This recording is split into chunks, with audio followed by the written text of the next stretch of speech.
Meus amados, eu quero nesse momento convidar o bispo José Moreno, vamos recebê-lo aplaudindo ao Senhor, louvando a Deus pela vida do nosso irmão.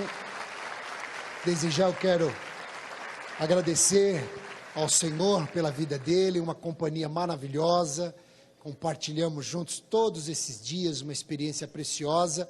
No domingo pela manhã, domingo passado, nós estivemos na primeira igreja, acho que deu uns 160 quilômetros de onde nós estávamos, do hotel, e tivemos uma alegria muito grande quando chegamos lá, a igreja estava cheia, os irmãos com um louvor maravilhoso, uma festa tremenda, ouvimos a palavra de Deus, inclusive o pastor Orlando tinha me feito um pedido, ver como Deus prepara. A primeira igreja que fomos, e fica de pé aqui comigo, agora que deu para falar, e depois da reunião o pastor ofereceu um almoço, e aí fomos almoçar, o grupo que estava, e começamos a conversar, e aí eu perguntei para o irmão que estava conversando, falando em espanhol, se aqueles pastores, o pastor, a esposa, tinham participado daquele grande evento que o pastor Orlando participou há 18, 20 anos atrás. Foi um momento que era muito difícil, da igreja ali em Havana, em toda Cuba. E, para minha surpresa, pastor Marcos, eles estiveram, os dois, e também no dia desse grande evento, onde Cuba se reuniu, a igreja do Senhor se reuniu, tinha uma menina bem pequena, que ela declamou uma poesia, ela usou da palavra, e depois o Fidel Castro pediu para conhecê-la, e essa menina é desta igreja. Felizmente ela não estava lá, que ela estava fazendo a faculdade, não pôde estar lá, mas aí, qual foi a minha alegria? Disse, pastor, eu tenho uma fita cassete do evento, e fotografias, e foi o que o pastor Orlando me pediu. Aí o filho do pastor disse, olha, eu vou passar para um CD, e eu vou entregar para o pastor. E ele me entregou, e agora eu quero passar as mãos do nosso presidente, e depois conversando com o pastor da igreja, ele disse, olha, pastor Isaías, naquele dia, nós não sabíamos o tamanho da igreja aqui em Cuba, e assim como o pastor Orlando, por várias vezes ele pôde compartilhar comigo, o pastor local disse assim, olha, quando nós estávamos naquele palanque, e foram chegando caminhões, ônibus, o povo a pé, com faixa, gritando, Jesus Cristo é o Senhor, Jesus Cristo, com a presença do Fidel naquele palco, do irmão dele, que hoje é o presidente, falou, pastor, houve uma mudança na vida de Cuba, na vida da igreja. Daquele momento eu fiz essa pergunta a ele, se eu acho que houve uma influência, ele disse sim, aquele movimento, há 20 anos atrás, hoje, estava conversando com um dos pastores, eles calculam mais ou menos de 15 a 20% dos cubanos hoje servem ao Senhor, numa população de 11 milhões, de 15 a 20% hoje, tivemos contato com muitos irmãos lá, no trabalho, no dia a dia, ali, tanto no lugar que ficamos, que chamava o primeiro lugar, Valadeiro, e depois fomos para Havana. Então a igreja está firme, está crescendo, há uma liberdade maior, mas entre aspas, maior do que havia 20 anos, e a igreja vem prosperando. Então nós queremos entregar ao pastor Orlando, depois esse CD, eu sei que será um momento de emoção para ele, rever depois de 20 anos, as imagens daquela multidão que se formou ali na Praça da Revolução, e glorificaram o nome do Senhor. Então nós vamos orar agora e vamos passar a palavra ao nosso bispo José Moreno. Pai, eu quero dar-te graças pelo privilégio que temos agora de ouvir a tua palavra. Quero te louvar, Senhor, pela vida do teu filho que está conosco nesta manhã. Eu creio que o Senhor está no comando, na direção, tudo foi preparado pelo Senhor para que ele pudesse estar conosco, conhecendo a igreja do Senhor.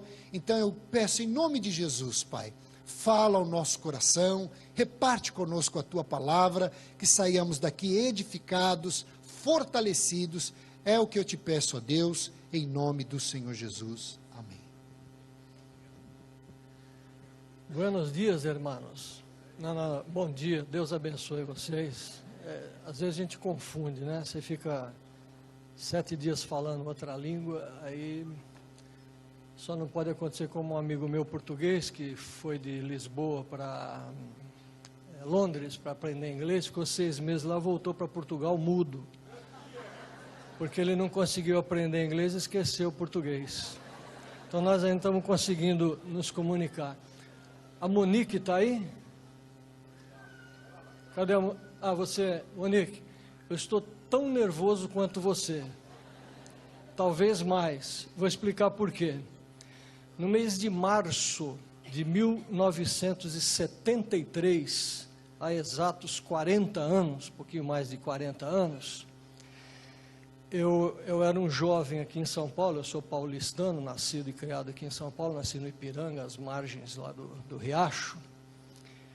E um pastor chamado Antônio Alves dos Santos, agora falecido há uns 2 anos, era da Igreja Evangélica Pentecostal O Brasil para Cristo, no bairro da Água Rasa, na rua Florindo Braz, número 6. E esse homem, nós tivemos, eu não vou contar o testemunho, que é muito longo, mas tivemos a oportunidade de nos conhecer, e ele me pregou a palavra de Deus, e aquele jovem ateu se converteu, e eu tive uma experiência gloriosa com Jesus, e a partir de então eu frequentava a minha igreja lá na Florindo Braz, e toda segunda-feira eu estava no tabernáculo, na rua Tuiuti, assistindo às pregações do missionário Manuel de Melo, e não só assistindo às pregações, mas vendo os milagres que Deus realizava através daquele homem. Muitos anos depois eu fui ser pastor do Centro Evangélico de São Paulo, ali na rua Conselheiro Crispiniano, e o meu pastor auxiliar, que eu esqueci o nome dele, a gente vai envelhecendo, algumas coisas vão desaparecendo da cabeça, né? O meu pastor auxiliar nasceu cego, e durante 40 e poucos anos ele foi cego. E numa segunda-feira ele entrou no tabernáculo da rua Tuiuti, o missionário Manuel de Melo orou por ele, e ele saiu enxergando, e nesse período ele era...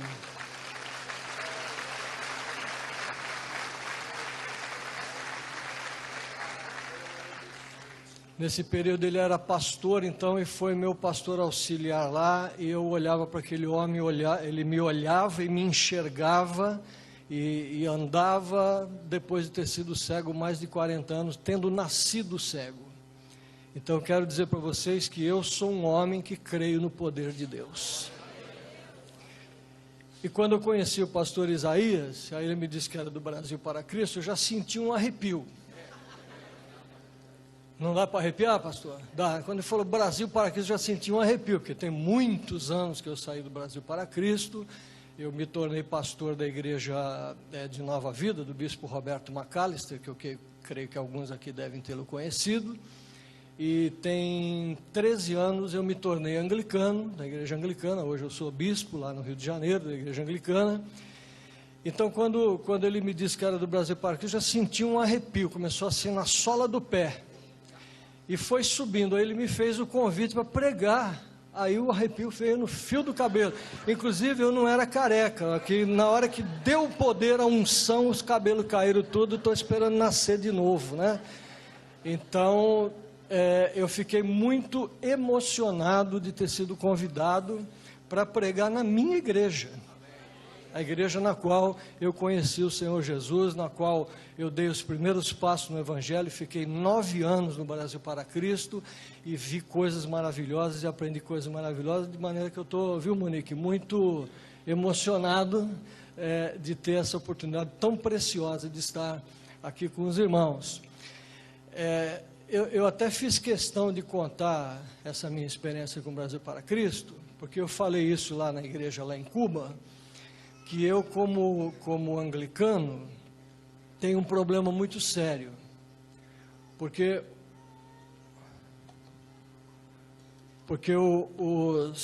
os evangélicos dizem que os anglicanos são católicos, porque é uma igreja que usa aqueles paramentos e tal, uma igreja assim, um pouco diferente, né, do normal evangelical. Então, quando eu estou numa igreja evangélica, eles me discriminam porque dizem que eu sou católico. E quando eu estou num ambiente católico, eles me discriminam porque dizem que eu sou evangélico. E aí eu disse lá em Cuba, eu vou dizer para vocês que tem hora que eu não tenho identidade, eu não sei o que eu sou. Mas hoje eu sou o Brasil para Cristo. Deus seja louvado por isso. Deus é bom demais, graças a Deus. Eu quero compartilhar com vocês a palavra de Deus. Só um versículo no livro de Gênesis, capítulo 1. Uma outra coisa que eu quero falar com vocês é o seguinte, quando o pastor me convidou para pregar, aí a gente acabou se despedindo, correndo lá no aeroporto e tal, e eu esqueci de perguntar para ele se quando ele me desse a palavra, se era para falar bem ou mal dele. Aí, quando eu cheguei aqui, um irmão me recebeu lá no estacionamento, aí pegou lá o carro, estacionou e tal, e me trouxe aqui em cima. Aí eu disse assim, irmão, o que você me fala do pastor Isaías? É um bom pastor? Tem alguma coisa para reclamar dele? Eu falei, não tenho nada para reclamar não. Então, pastor, eu vou ter que falar bem de você, já vi que você é um homem de Deus, Deus seja louvado por isso. Gênesis capítulo 1, versículo 1. No princípio, criou Deus os céus e a terra. Você pode repetir comigo? No princípio, criou Deus os céus e a terra. Palavra do Senhor. Graças a Deus. Esse texto, que é o que dá início às Escrituras Sagradas, mostra uma das principais características de Deus, ou seja, o fato de Ele ser Criador. Em teologia se diz que Deus criou ex nihilo, é uma expressão latina, ex nihilo significa criou do nada.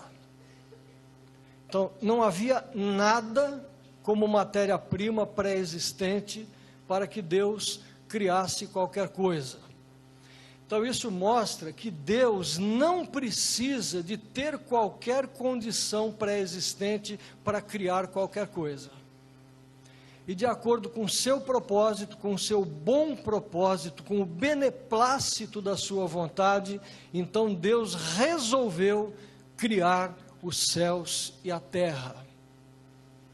E céus e terra englobam todas as coisas.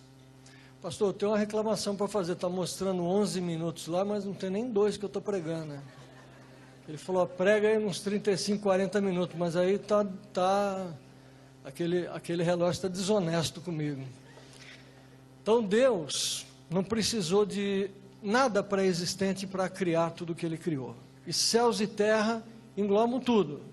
Se você pensar no universo com não sei quantos bilhões de galáxias, tudo isso foi criado por Deus e pertence a Deus. Se, como eu estava falando com o pastor agora há pouco ali, se houver vida em outro planeta, essa vida nesse outro planeta e o planeta na qual a vida se manifesta são de Deus. Tudo é obra de Deus. Então o que acontece na minha vida e na sua é criação de Deus. Nós somos produto da boa vontade de Deus em criar coisas. Então, quando Deus criou, depois, se você ler o restante desse texto que relata a criação, Ele foi criando os céus, a terra, a água, os peixes, os pássaros e os animais, e foi criando, daqui a pouco Ele criou o homem, aí ele viu que não estava muito bom aquele negócio que Ele criou uma mulher, aí ficou bom, e diz o texto lá que viu Deus o que Ele tinha criado, e eis que era muito bom.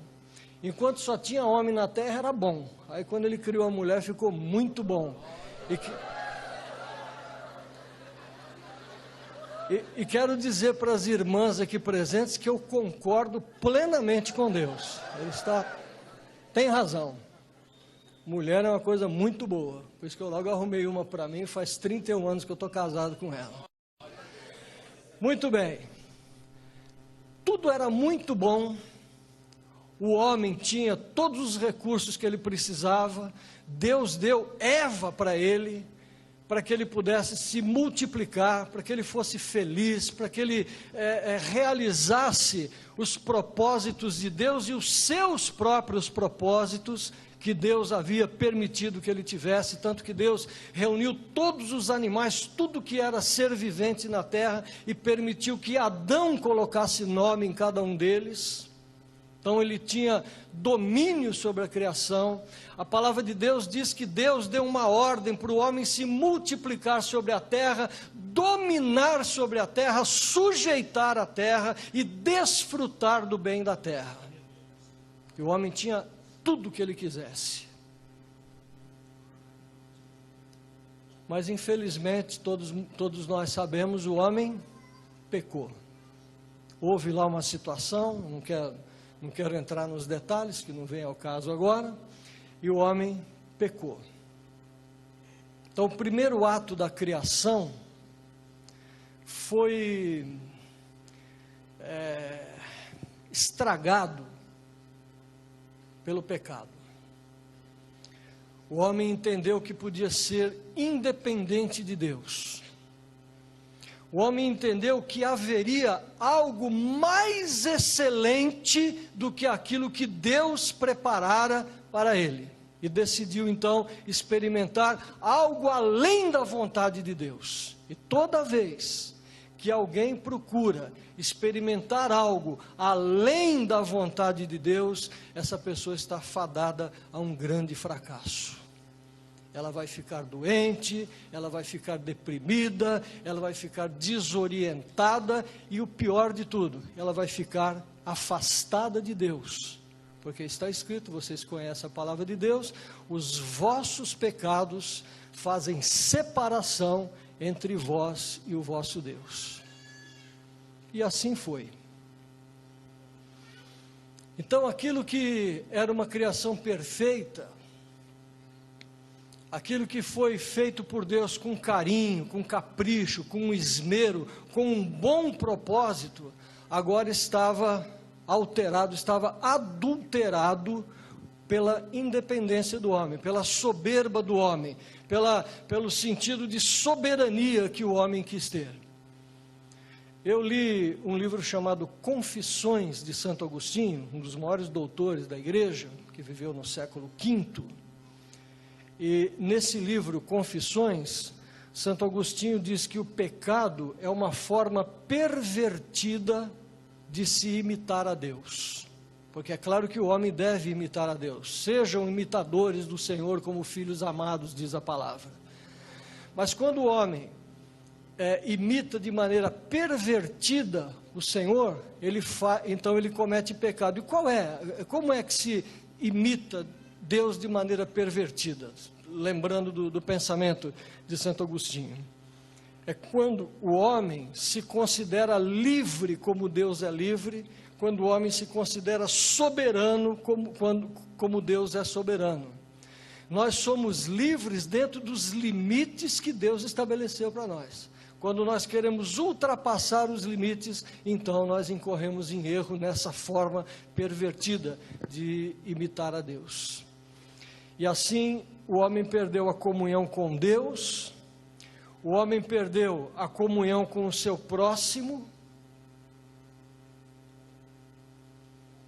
o homem perdeu a comunhão com a natureza.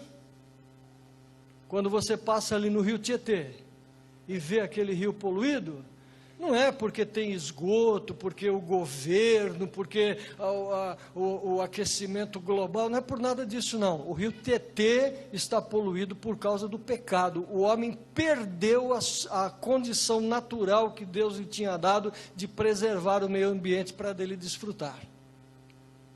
Tudo isso é motivado pelo pecado. Quando isso ocorreu,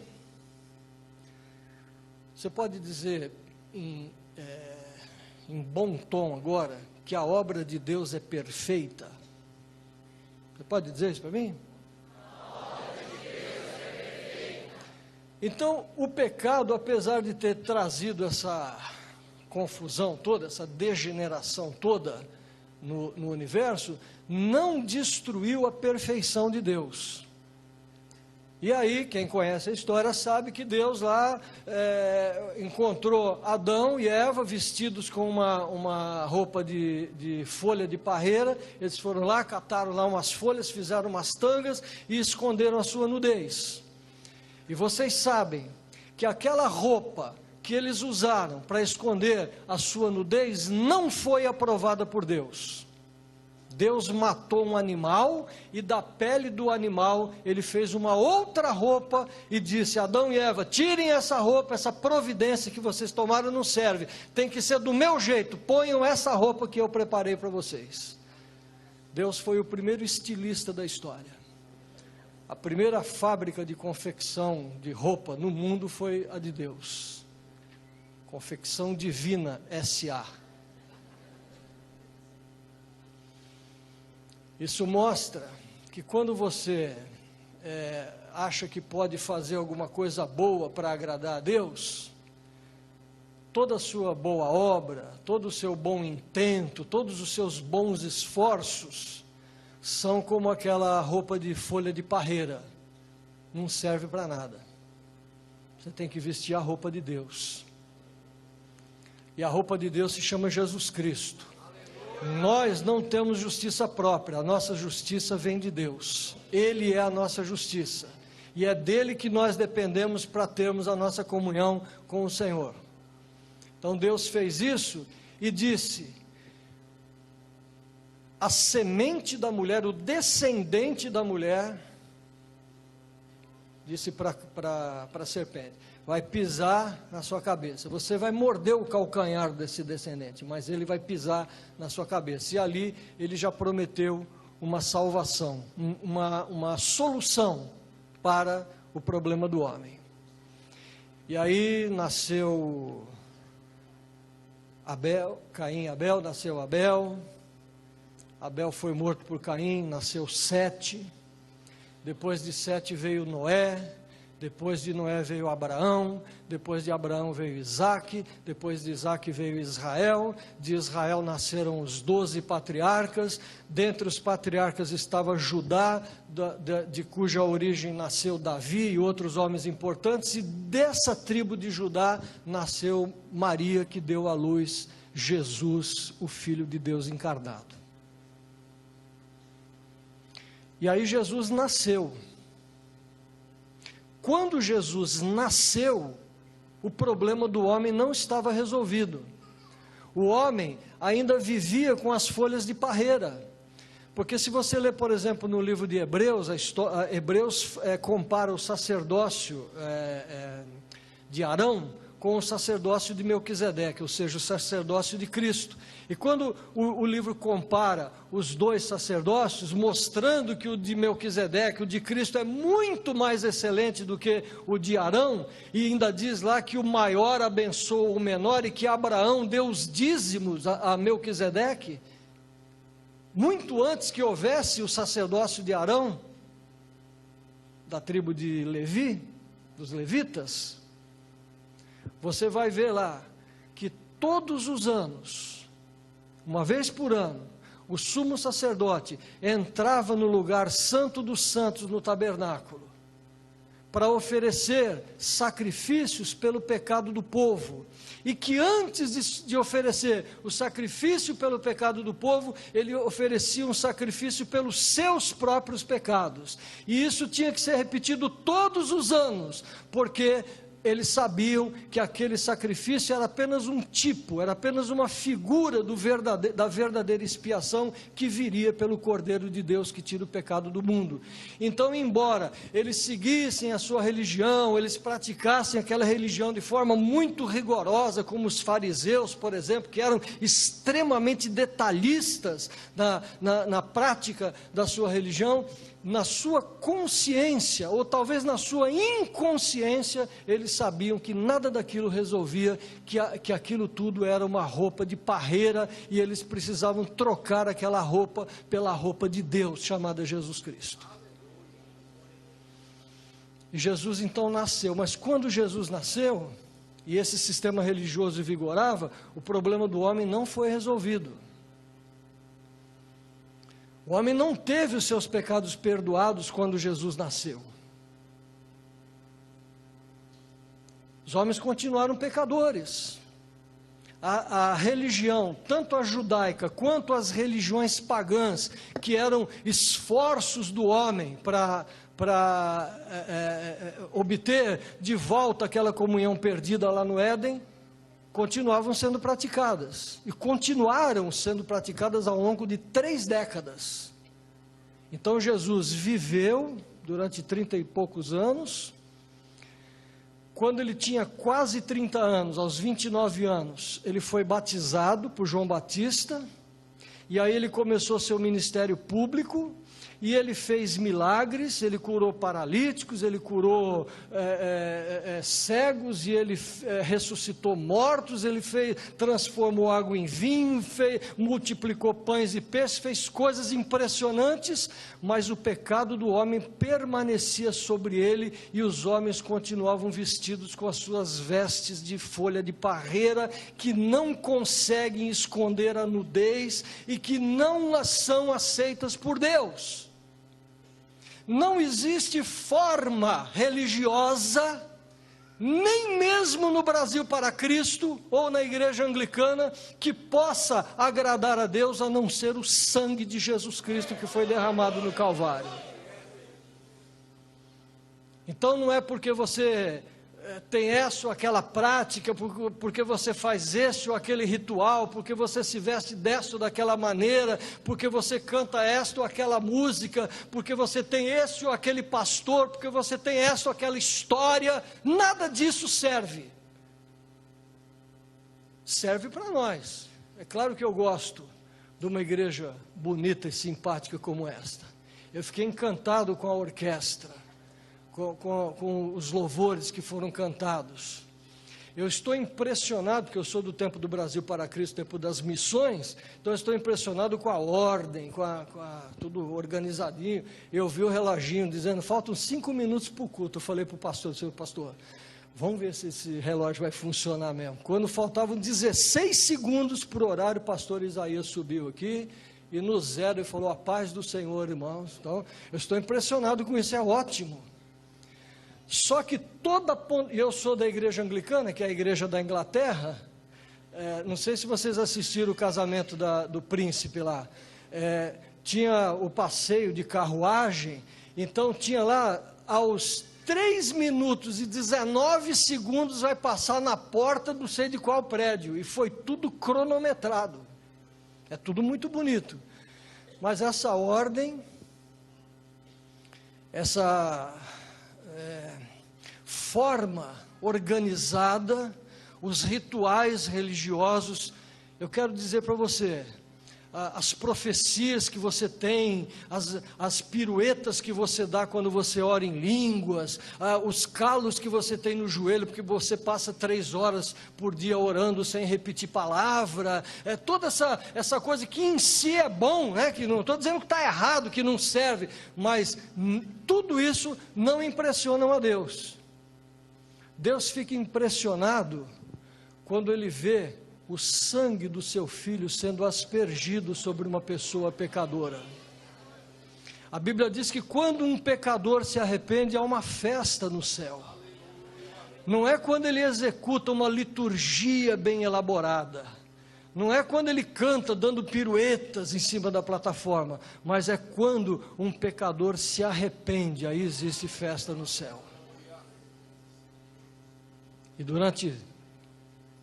depois de 3 décadas, mais 3 anos e meio, Jesus foi pregando e ensinando e discipulando e treinando os seus discípulos, Mas o homem continuava com as folhas de parreira, tentando agradar a Deus de alguma maneira, e nunca ninguém vai conseguir. Não conseguiu no passado, não conseguiu quando Jesus esteve presente, e não consegue hoje.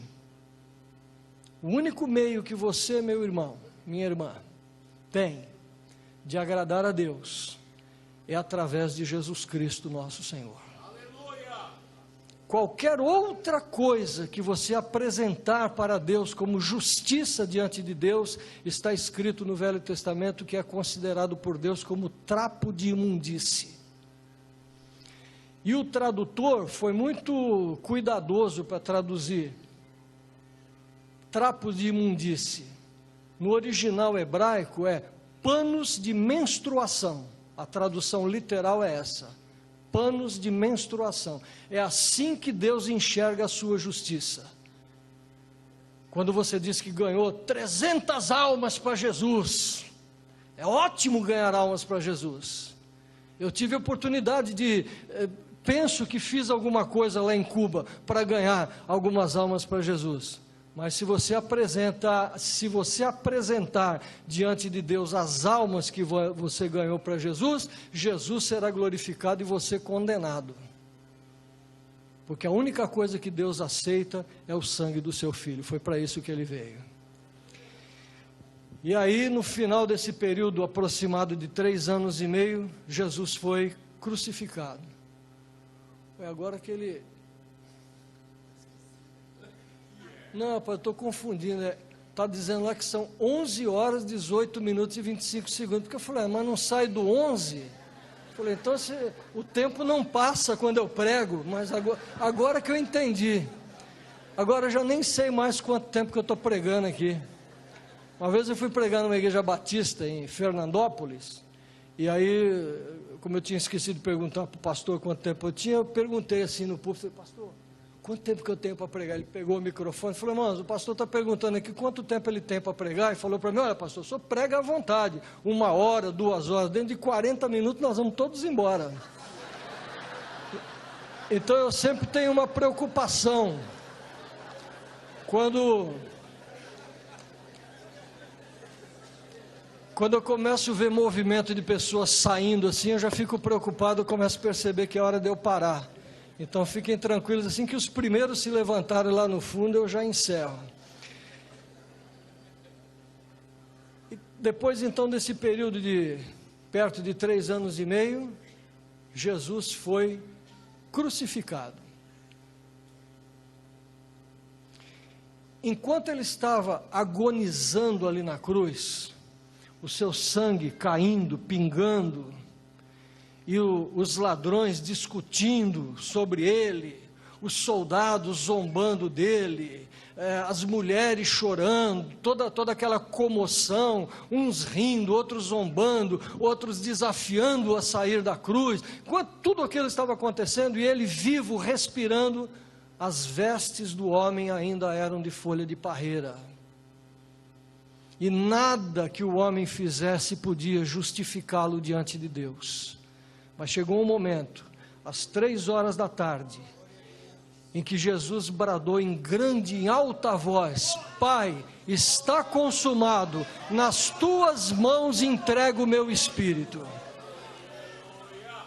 E quando ele fechou os olhos, as nossas vestes de parreira foram trocadas por vestes de pele de animal.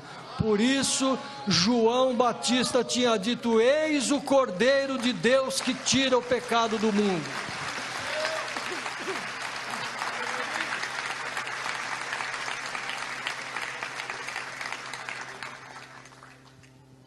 Eu estou nervoso, mas eu estou abençoado.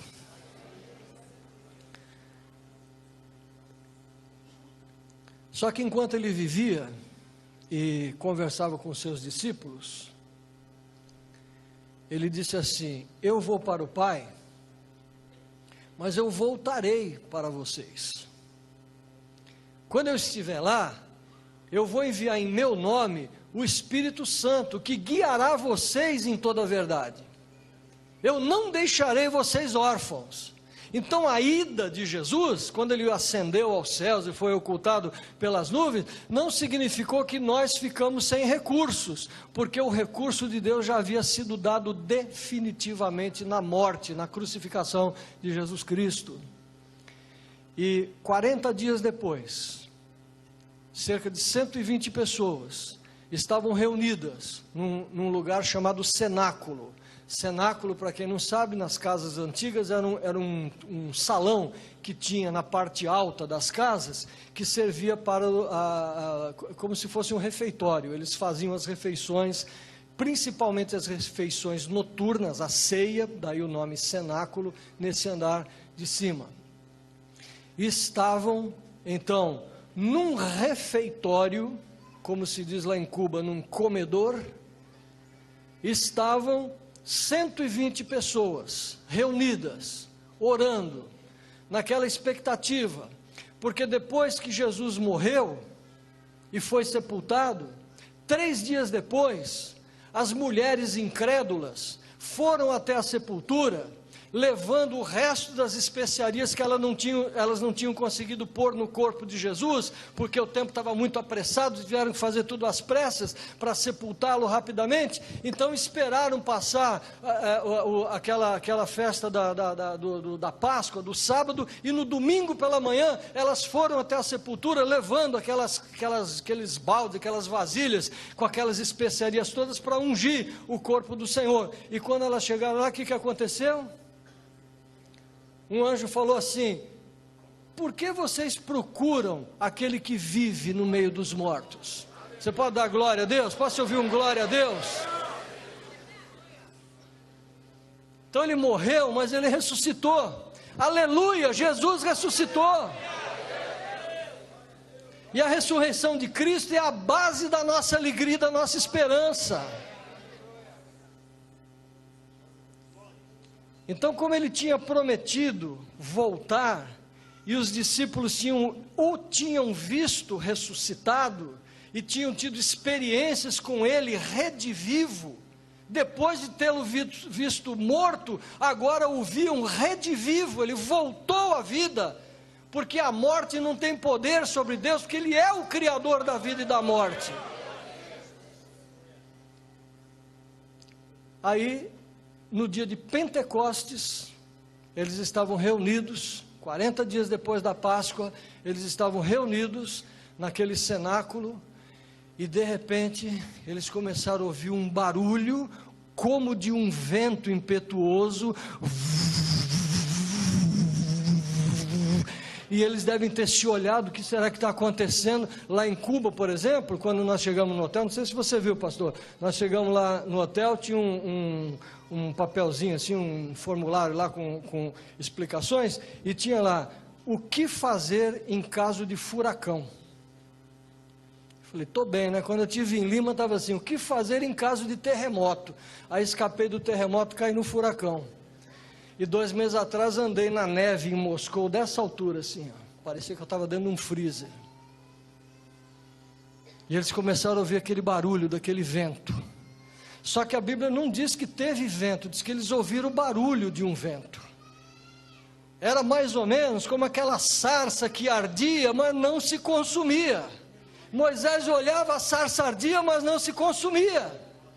Ele fala, mas o que é isso? Eu estou vendo fogo, mas o fogo não consome, porque o fogo do Espírito Santo não destrói, o fogo do Espírito Santo edifica a nossa vida.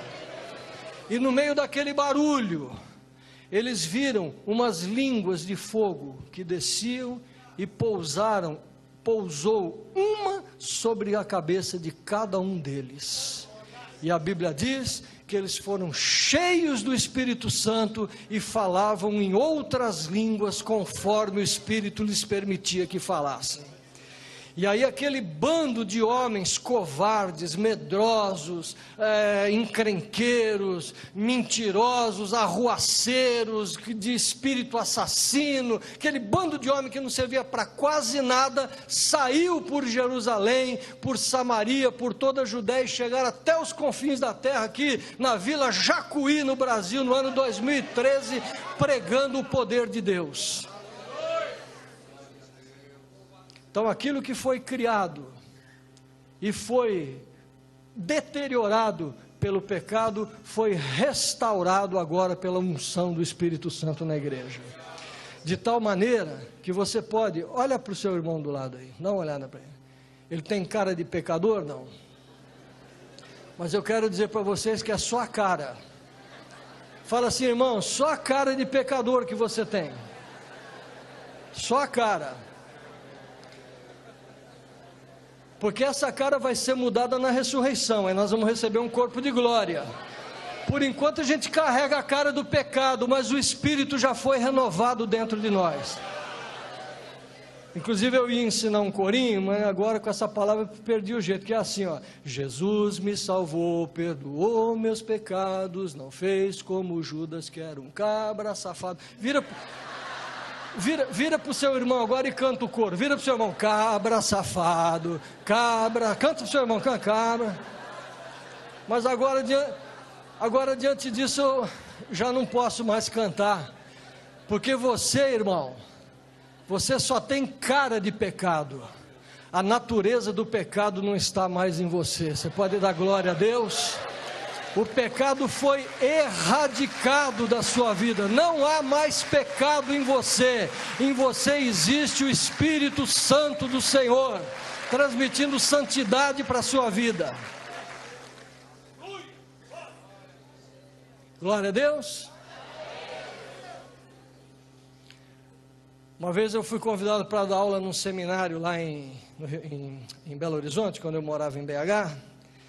E aí quando anunciaram no seminário que um bispo anglicano ia ser professor do seminário, teve uma moça presbiteriana que estudava lá. Bispo anglicano?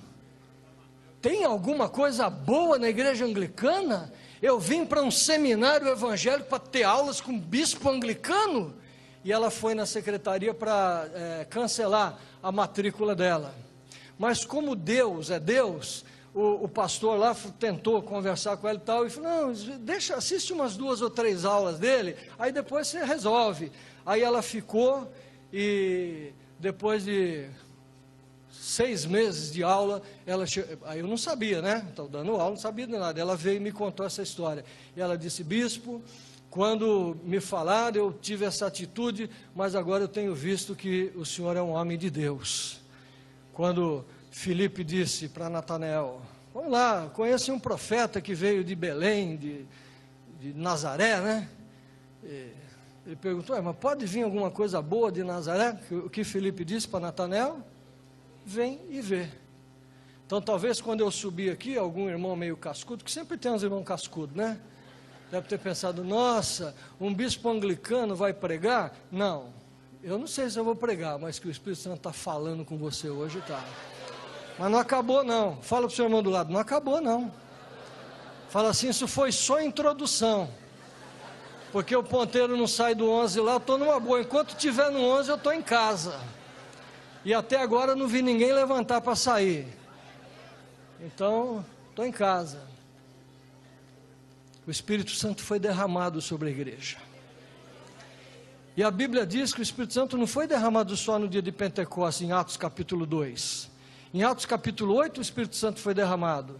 Em Atos capítulo 10, o Espírito Santo foi derramado na casa de Cornélio. Em Atos capítulo 19, o Espírito Santo foi derramado sobre os Efésios. E o Espírito Santo continuou sendo derramado. Quando Paulo escreveu as suas cartas, ele deu instruções de como agir com os dons do Espírito Santo, porque o Espírito Santo é uma presença permanente no meio da igreja.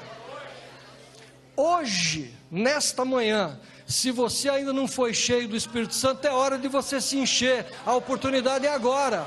Deus tem algo novo para fazer na sua vida.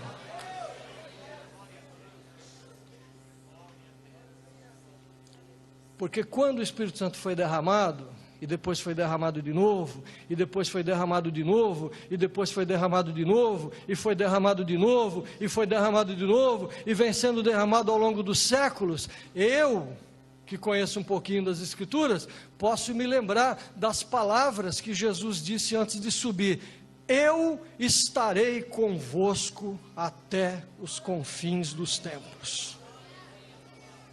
Então ele está aqui hoje nessa manhã. Onde estiverem 2 ou 3 reunidos no meu nome, aí estarei eu e ele. Ali estarei eu no meio deles. O Espírito Santo está conosco para nos abençoar. E eu quero encerrar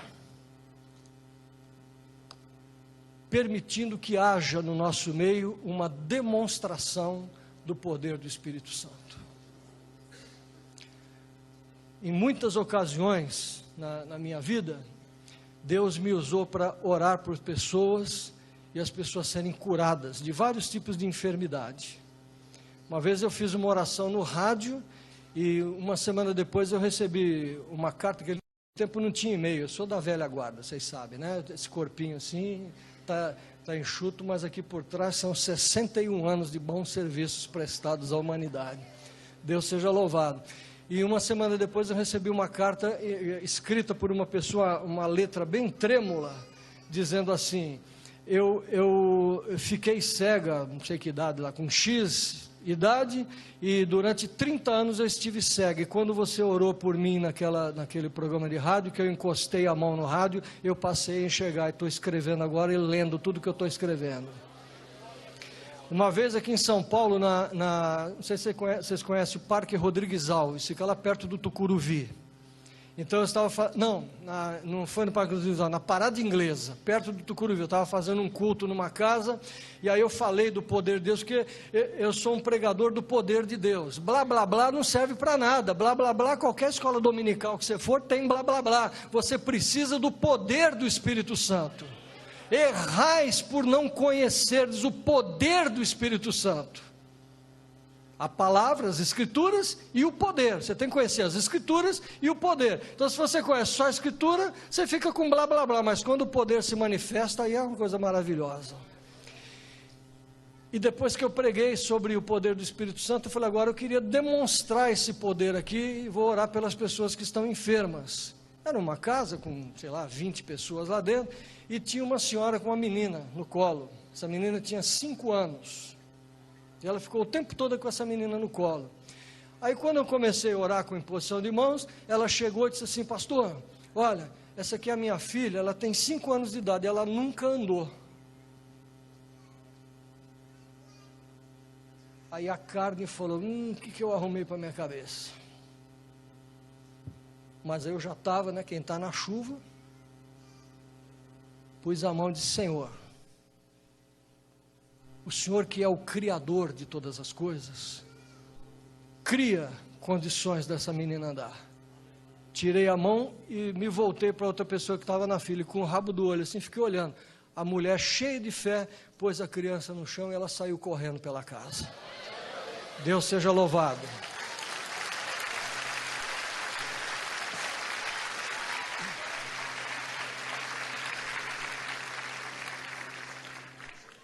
Aliás, essa acho que foi uma das grandes vantagens de eu ter me convertido no Brasil para Cristo, que eu me converti no tempo do Manuel de Melo, quando o milagre acontecia mesmo.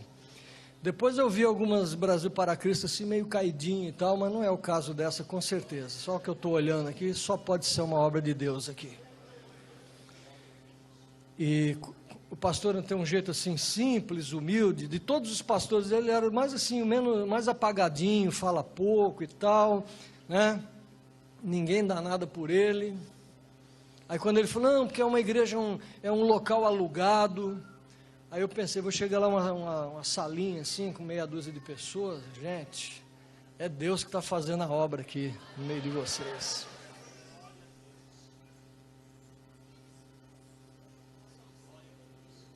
Então hoje, nesta manhã, esse Deus que criou todas as coisas ex nihilo, que significa ex nihilo? Que significa? Do nada. Deus não precisa de um bom louvor, Deus não precisa de uma boa pregação, Deus não precisa de uma boa oferta, Deus não precisa de bons crentes, Deus não precisa de nada para criar coisas novas. Então hoje haverá cura neste lugar. Eu quero pedir para você vir aqui na frente, se você está doente, ou se você tem algum parente, algum amigo doente, que você queira interceder por ele, vem aqui na frente, por favor. Eu vou pedir para o pastor Isaías, pastor Walter subirem aqui, por favor, para me ajudar. Se você trouxe uma peça de roupa dessa pessoa, se você tem um objeto, um documento, uma foto dessa pessoa, pode trazer.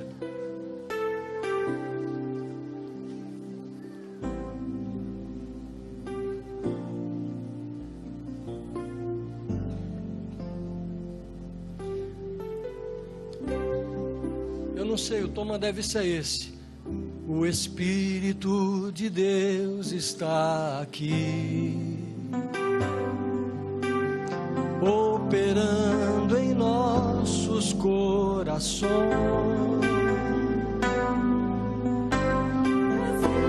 sua vida e poder, ministrando sua graça e amor. Os feridos de alma são curados, os cativos e oprimidos livres são, os enfermos e doentes são sarados, pois o Espírito de Deus está aqui. Cante com fé agora, o Espírito de Deus está aqui. O Espírito de Deus está aqui. Ele está operando no seu coração agora. Operando em nossos corações, Trazendo sua vida e poder. trazendo sua vida e poder, Aleluia. ministrando sua graça e amor. Os feridos de alma são curados, Os cativos e oprimidos livres são, os enfermos e os doentes são curados. Aleluia. sarados, pois o Espírito de Deus está aqui. Pois o Espírito de Deus está aqui. Pois o Espírito de Deus está aqui. nesse ambiente espiritual, com a presença do Senhor no nosso meio. Feche os seus olhos. E se você puder, comece a glorificar a Deus agora. Se você já recebeu o dom de línguas, comece a orar em línguas. Comece a exaltar o Senhor. Agora não é hora de profecia, agora é hora de adoração, de louvor. O Espírito Santo está agindo no nosso meio. Tem coisas novas sendo criadas aqui. A saúde está sendo criada nesse momento. A sua vitória está sendo criada. O seu sofrimento está sendo destruído, está sendo substituído pelo milagre, pelo poder de Deus. Senhor, em nome de Jesus Cristo, quero te agradecer por esta oportunidade maravilhosa, meu Deus, de estar aqui com o teu povo nesta manhã. E eu te peço, Pai, agora a tua graça sobre a vida de tantos irmãos queridos que estão sofrendo dores, estão sofrendo medo, porque o médico já disse que essa doença não tem cura. Alguns estão até com uma sentença de morte, você vai morrer daqui a tantos meses. Deus, mas nós não aceitamos esta palavra, porque a última palavra sobre a nossa vida é o Senhor que tem. Então agora, como ministro da tua palavra, Senhor, com a autoridade que o Senhor tem me concedido, com a tua graça que tem se manifestado sobre a minha vida, eu quero impetrar sobre os meus irmãos agora a bênção da saúde. seja curado agora em nome de Jesus. Seja curado agora em nome de Jesus. Um milagre aconteça na sua vida agora em nome de Jesus. Aleluia. Faz a tua obra, Senhor. Faz agora. Tira esse mal. Remove a doença. Tira essa sentença de morte, Senhor. Que o remédio seja jogado no lixo. Que o tratamento médico seja interrompido. Faz, ó Deus, a tua obra em nome de Jesus. Opera, Senhor. E que toda doença, toda manifestação do inferno, toda manifestação do pecado seja removida agora, Senhor, e os teus filhos sejam curados para a glória do teu nome. Aleluia. Glorifique a Deus, irmão, glorifique a Deus. Declare agora a sua fé na cura. Declare-se curado em nome de Jesus. Deus está agindo. Aleluia. Deus está fazendo a sua obra. Glória ao nome do Senhor. Aleluia. Glorifique, glorifique, glorifique, glorifique ao Senhor. Aleluia. Glorifique ao Senhor. Glorifique a Deus Todo-Poderoso. O milagre está acontecendo agora. A cura de Deus está sobre nós nesta manhã. Aleluia. Obrigado, Senhor, pelo milagre. Obrigado, Jesus, pela tua graça, pelo teu poder que tem se manifestado. Obrigado, Senhor, porque eu já vejo pessoas curadas nesta manhã. O milagre já aconteceu, Senhor. A dor já desapareceu. Glória ao nome do Senhor. Aleluia. Graças a Deus. Glória ao Senhor. Repita comigo agora esta oração. Coloque a sua mão sobre o seu coração e diga assim: meu Deus e meu Pai, em nome de Jesus, eu te agradeço por esta oportunidade maravilhosa de estar na tua presença nesta manhã e de receber o milagre das tuas mãos. Eu recebo a cura em nome de Jesus. Eu me declaro curado em nome de Jesus. Amém. Alguém já quer dar o testemunho? Mas eu acho que vocês não entenderam o que eu perguntei. Alguém que tinha uma dor no corpo hoje, estava doendo aqui, e agora com a oração a dor sumiu. Eu não quero testemunho passado, quero de hoje, quero um negócio atual. Rapidinho. Eu cheguei com uma dor muito forte aqui do lado. Eu estava ali sentada e estava me incomodando. E o irmão chamou agora na frente e eu não estou sentindo mais a dor. Em nome de Jesus. Glória a Deus. Olha, eu sempre tenho uma dor constante nas mãos, nas pernas, no pescoço, nos joelhos. E agora não está doendo. Em nome do Senhor. Então muda, ó irmã, muda o verbo. A senhora falou, eu sempre tenho uma dor. Fala aí, eu sempre tinha. Eu sempre tinha uma dor de hoje. Aleluia. Agora parece que vocês entenderam o que eu perguntei. Eu estava 35 dias com uma dor na coluna, dor na perna. E eu não acreditei ao vir aqui na frente. Mas Deus tocou no meu coração e eu estou curado. Vocês ouviram o que ele falou aqui? Não bate palma ainda não, pera aí. Vocês ouviram o que ele falou? Que ele veio, mas ele não acreditou. Deus não precisa da nossa fé, Ele não precisa de nada para fazer a obra. Ele faz porque Ele é Deus, Ele cria do nada. Aleluia. Deus seja louvado. Vocês têm um compromisso agora.